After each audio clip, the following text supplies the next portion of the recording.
with Valonda Calloway and Alex Butler.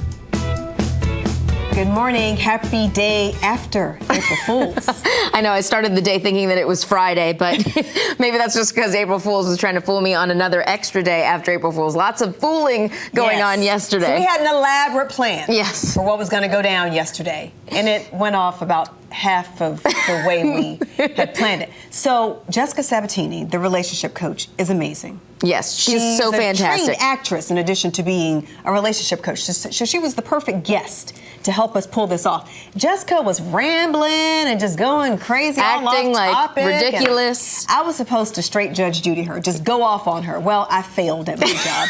But it was still funny because some of our viewers thought that the joke was on me. Right.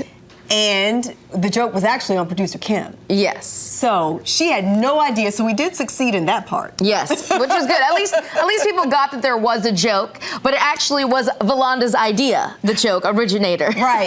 I guess I got stage fright. I don't know how to explain it, but I'm sorry that it did not go off as planned. But anyway. So this is video of behind the scenes, a little bit of what happened and what was going on with our producer Kim as she was freaking out. Take a look.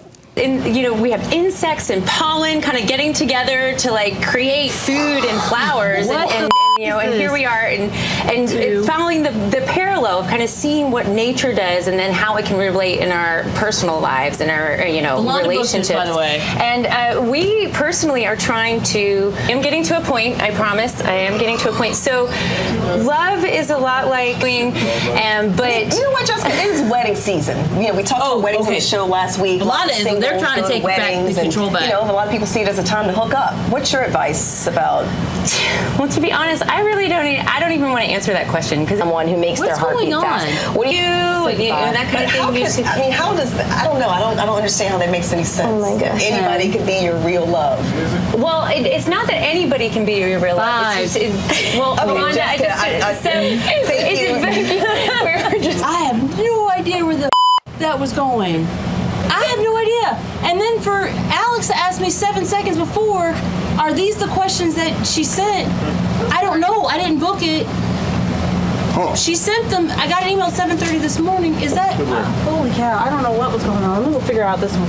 I don't know what was going on. I need to figure this out. She was a trip. The thing about producer Kim is that most of us, like if it were me behind the scenes, I'd be like, F this, F that. I'd be freaking out. What's happening? Go to something else. But Kim, all that happens in here. So it was all. She lived up to I know. I was surprised. I was surprised. I was surprised. Keep going, Kim. Yes, she really held it together. But anyway, lots of people getting in on April Fool's, and one of the big companies that got in on it was Disney. So Disney decided to fool people into thinking that they were going to change Cinderella's castle into Elsa's ice palace. I saw this and I immediately said, that's got to be an April Fool's joke. Oh my gosh. People fell for it. I totally fell for it. I was like, oh my gosh. Because when I actually got to read it, I was home. And so I was at home, like on the computer, and I was like, oh my gosh. And I remember looking at my boyfriend being like, I can't believe they're going to be changing the castle for Elsa. Let it go. No, Frozen, no. And so it turns out it was an April Fool's joke. I found that out this morning. So I wanted to share that with anybody else who might have been fooled into thinking that it was real.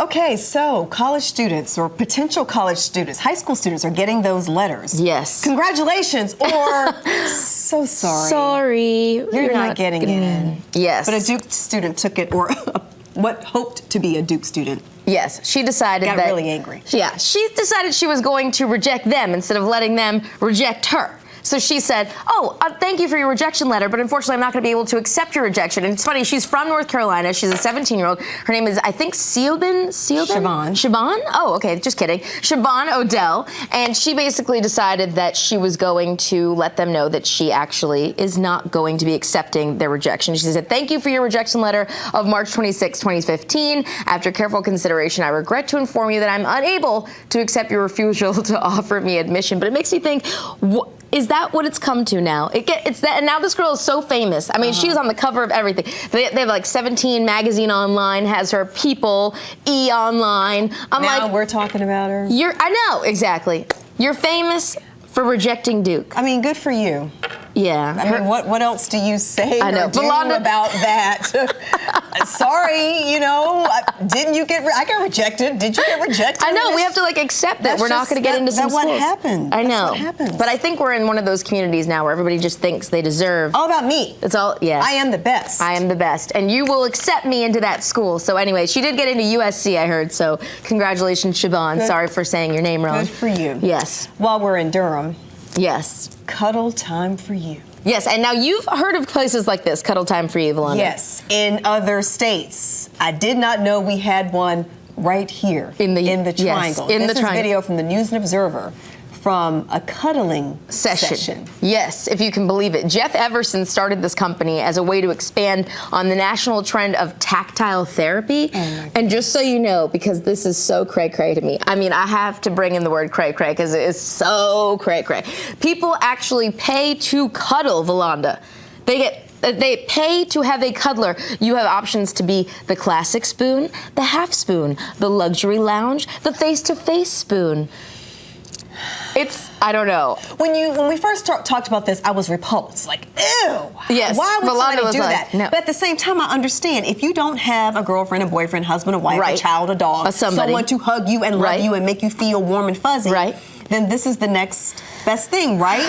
I guess. For You can me, I was pay like, for no, please, everything. no. I find it very weird. It kept giving me like the heebie-jeebies. I was like, oh God, somebody weird that I don't know, like snuggling me. But you know, prostitution's been around for A long many time. years. I know. So I feel you on that, but at the same time, this is a place, if you're interested, I don't want to be hating. Don't be hating, they say. If there's somebody out there who wants to get their cuddle on, you can. Cuddle Don't hate Time. the player. Don't. No, is that it? Don't hate the Don't player. hate the player, hate the play game. Yeah. I wish I thought of this idea. Not that I want to cuddle, but That's to be right. a business owner. Valanda was my like, I could be gosh. making so much money. Yes.